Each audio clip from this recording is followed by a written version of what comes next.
He wasn't very popular, and he lacked a strong mandate. On top of that, he was completely overshadowed by his seemingly perfect predecessor, practically invisible to the public. But the truth is, this guy was a political genius in Washington and an incredibly effective, hands-on president who got things done better than anyone else. Who are we talking about?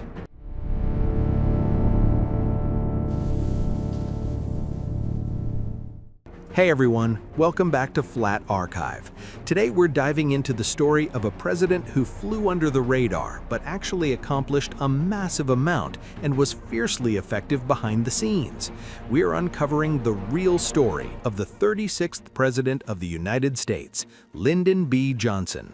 November 22, 1963, America is thrust into absolute shock. The tragic assassination of President John F. Kennedy took place during a motorcade parade in Dallas, Texas. As a result, then Vice President Lyndon B. Johnson was immediately sworn in aboard Air Force One, idling on the airport tarmac, assuming the presidency. For many of us, our entire image of President Johnson might just be that grim-faced man taking the oath on Air Force One. In fact, compared to JFK, LBJ was his polar opposite in almost every way. While one was young, energetic, handsome, and a breath of fresh air, Johnson was older, a seasoned veteran who had been around the block in Washington, a true establishment insider. To put it harshly, he had the vibe of a corrupt, old-school politician. But President Johnson achieved far more than the public gives him credit for. So let's break down the life of LBJ, step by step. In 1908, Johnson was born in the Texas Hill Country, out in the absolute middle of nowhere. His father was a politician who served in the state legislature, as well as a businessman. However, every business venture his father touched ended up tanking, leading to a relentlessly impoverished childhood for Johnson. Even so, pushed by his parents who insisted, "You're the eldest son, you have to go to college no matter what," he enrolled at Southwest Texas State Teachers College. But money was so tight that he had to hustle to cover both his tuition and living expenses. Eventually, to pay for school, he took a teaching job from 1928 to 1929 in a tiny town called Cotulla, right near the southern Mexican border. The students Johnson taught there were mostly Mexican Americans or Hispanic children. The neighborhood was so destitute that countless kids came to school with empty stomachs. While working there, Johnson went above and beyond for these kids. He organized speech and debate tournaments and set up physical education programs to teach them sports. He even personally created and ran a school meal program for the starving children. His experiences during this time completely altered his trajectory of life. He deeply realized that issues like racial discrimination and poverty weren't just personal misfortunes, but systemic societal problems. This profound realization would later be woven directly into the massive national policies he rolled out as president. In 1931, Johnson made his first entrance into Washington, D.C., handpicked as an aide to Texas Congressman Richard Clayburgh. He climbed the ranks quickly, building a solid political network with his natural hustle and sociability. And in a 1937 special election, he was proudly elected as the U.S. representative for Texas's 10th Congressional District. Then, in 1949, he finally secured a seat as a U.S. Senator for Texas. But there's actually a pretty wild behind-the-scenes story here. Johnson had originally run in a Senate special election back in 1941. Johnson was leading the pack right up until the final stages of vote counting, but things flipped at the very last minute when ballot boxes from South and East Texas came in late. Suddenly, votes for his rival, W. Lee O'Daniel, started pouring in. In the end, Johnson had his victory snatched away by a razor-thin margin of just over 1,300 votes. At the time, rumors were swirling everywhere that he lost his seat due to election fraud. But what's fascinating is that the exact opposite happened during the 1948 Senate election. In the Democratic primary, Johnson was locked in a fierce battle with a candidate named Coke Stevenson. Stevenson definitely had the upper hand during the early count, but once again, the gap started closing toward the end, and the final result was a shocker. Johnson, who had been trailing by thousands of votes, flipped the script and won by a mere 87 votes. While nothing was ever officially confirmed, a lot of experts see it this way. In 1941, Johnson was the victim of election fraud, but in 1948, Johnson's camp stole the victory using the exact same playbook. Either way, this anecdote makes one thing crystal clear. Johnson was a man with an immense appetite for power, ruthlessly driven to get what he wanted by any means necessary. Once in the Senate, Johnson was an unstoppable force. By 1953, he rose to the position of Senate Democratic leader, flexing his true muscle as a shrewd and highly effective politician. When you talk about Lyndon B. Johnson, there is one term you absolutely cannot leave out, and that is the Johnson treatment. This was Johnson's signature political tactic of pressuring and persuading someone until they literally couldn't refuse his offer. Sometimes he'd use harsh words bordering on threats, and other times he'd offer sweet deals, ultimately extracting the exact answer he wanted. There are some iconic photos that instantly pop into Americans' heads when they hear the Johnson treatment. It's the image of him looming over his target, his face just inches away, practically bullying them into submission. The thing is, Johnson was an incredibly massive guy, standing at 6'3". Imagine a guy that size getting right up in your grill and relentlessly backing you into a corner. The psychological pressure must have been off the charts. But he didn't just rely on his size to throw his weight around. His real weapon was intel. Johnson had practically memorized every single detail about the other senators, the quirks of their districts, their core voter base, the policies they cared about most, you name it. He even knew all their dark secrets, from family drama and health issues to deeply personal scandals. Armed with this information, he masterfully manipulated negotiations. Vote for this bill and I'll give you what you want. Refuse? I might just let slip that little weakness you're so terrified of. Or he'd sweet-talk them with, I'll make sure federal funding is injected straight into your district. He played human psychology like an absolute fiddle.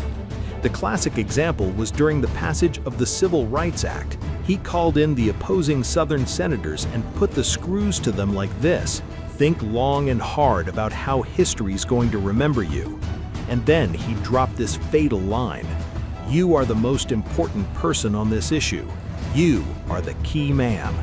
It was calculated psychological warfare, making them fall for the illusion that the country couldn't run without them. He was truly the master of political engineering. Now, we can't talk about LBJ without talking about JFK. After all, he inherited the presidency largely because Kennedy was assassinated. Originally, Johnson also intended to run in the 1960 presidential election, but he ended up losing the Democratic primary to the younger Kennedy. Their partnership began when Kennedy tapped Johnson to be his vice president, his running mate. Kennedy choosing Johnson as his running mate was very much a calculated, strategic choice, because honestly, you can't really say the two had a great personal relationship.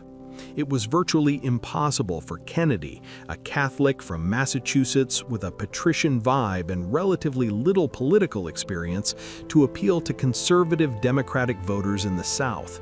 It's a bit different from today's political landscape, but back then the South was an absolute stronghold for the Democratic Party, known as the Solid South. Kennedy absolutely had to win the South, and Texas, with its massive chunk of electoral votes, was absolutely critical for a victory.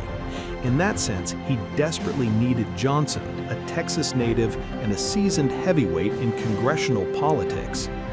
However, it's said that President Kennedy himself, along with his inner circle, didn't really like Johnson all that much. In particular, Kennedy's younger brother and Attorney General, Robert F. Kennedy, RFK, absolutely despised him.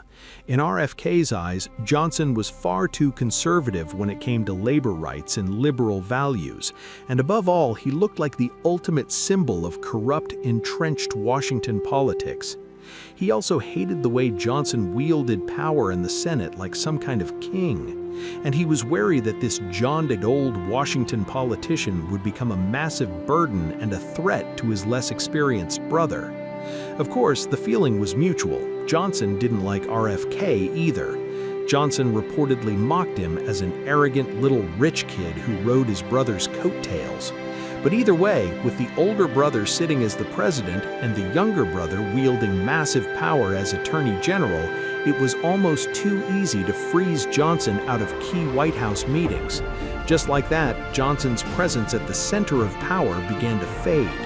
Even though the vice presidency is historically a shadowy role, for an ambitious man like Johnson who used to rule the Senate, those years must have been an unbearable, humiliating nightmare.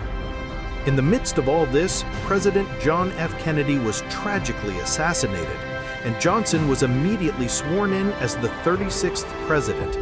Interestingly, it was in this very moment of Johnson taking office that Robert Kennedy showed his deepest hostility toward him. The reason? He felt Johnson moved into the Oval Office too hastily. In reality, it was the height of the Cold War, an absolute emergency where not a single second of power vacuum or national security gap could be tolerated. Therefore, Johnson's swift inauguration and takeover of the Oval Office was a completely justified move that logically couldn't be faulted. The fact that RFK was so fiercely critical anyway shows that it wasn't just about a specific action. The emotional and psychological rift between them was just that deep. It was truly bad blood. Anyway, after all the twists and turns, Johnson was now the president. Using his overwhelming political muscle, he managed to ram through all the legislation that Kennedy had passionately pushed for but failed to pass during his lifetime. Right after taking office, the biggest hurdle Johnson faced was the issue of legitimacy. After all, he wasn't an elected president. So to prove to the American people that he was the rightful successor to Kennedy, he put the pedal to the metal on domestic policies. That's how the history-altering Civil Rights Act of 1964 was passed, followed closely by the Voting Rights Act of 1965.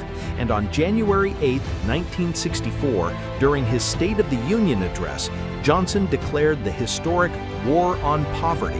With this, he rolled out a massive wave of progressive policies, including various social welfare programs like Medicare and Medicaid. Johnson bundled this series of national overhaul projects together and dubbed it the Great Society. It's widely believed that the foundation of these sweeping policies was heavily influenced by the crushing poverty he endured in Texas as a child and his profound experiences teaching Mexican-American students. There was also another crucial legislative change, the Immigration and Nationality Act of 1965.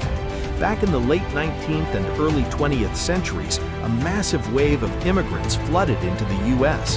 This sparked anxiety and growing resentment among American conservatives, leading to the passage of an anti-immigration law in 1924 that established a strict national origins quota system.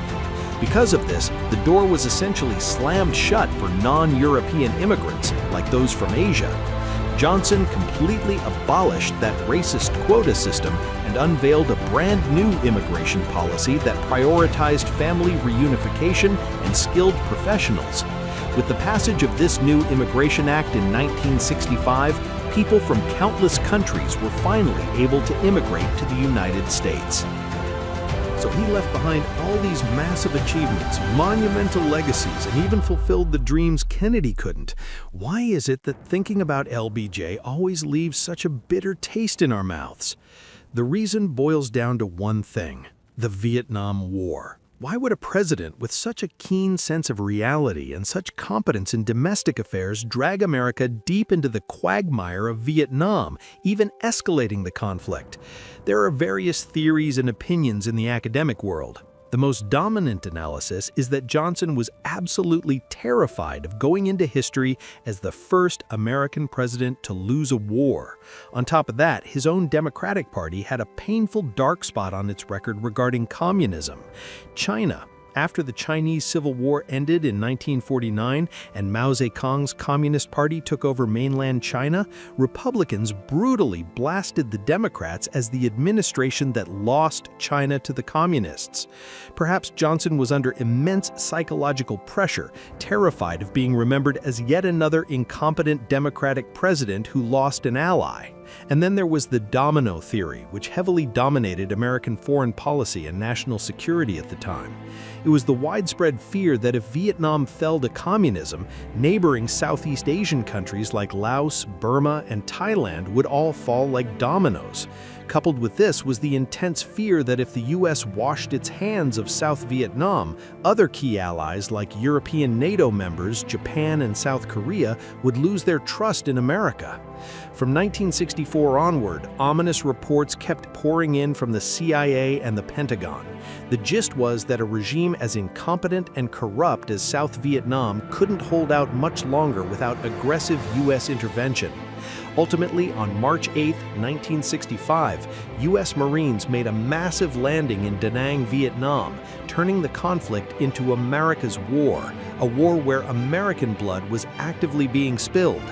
By the end of 1965, the number of U.S. troops deployed had surpassed 180,000, but by 1968, a staggering 530,000-plus young Americans had been thrust into the jungles of Vietnam. As the casualties mounted, fierce anti-war protests ignited back home in the U.S. The horrors of the Vietnam War dealt Johnson an irreversible, massive political blow. Eventually, with his approval ratings in the gutter, he made a sudden national address in March 1968, announcing he wouldn't seek re-election, choosing a lonely retirement from politics. Multiple records show that after stepping down from the presidency, leaving the White House and returning to Texas, Johnson suffered from severe depression. All his blood, sweat, and tears, the war on poverty, the incredible social welfare programs, the passage of the Civil Rights Act, the Great Society initiatives were largely ignored by the public. It's said that he found it psychologically unbearable that the entire nation condemned and hated him solely for the single glaring stain of the Vietnam War. Johnson had actually quit smoking cold turkey after suffering a heart attack in 1955, but on January 20th, 1969, the very day he left the White House at the end of his term, the stress broke him, and he lit up a cigarette right there on the flight back to Texas. On top of that, he completely let himself go after retiring, putting on a lot of weight and growing his hair out long, which made him look incredibly mentally unstable to outside observers. Finally, on January 22, 1973, exactly 4 years to the week after leaving the White House, Johnson suffered a massive heart attack on his ranch and passed away. In a cruel twist of historical irony, just 5 days after his death, on January 27th, the Paris Peace Accords were signed, officially ending the Vietnam War that had tortured America for so long. Politically, he was a more calculating and effective president than anyone, but his massive achievements were all sucked into the black hole of the Vietnam War, making him an ill-fated leader who never received proper historical recognition. That man is President Lyndon B. Johnson.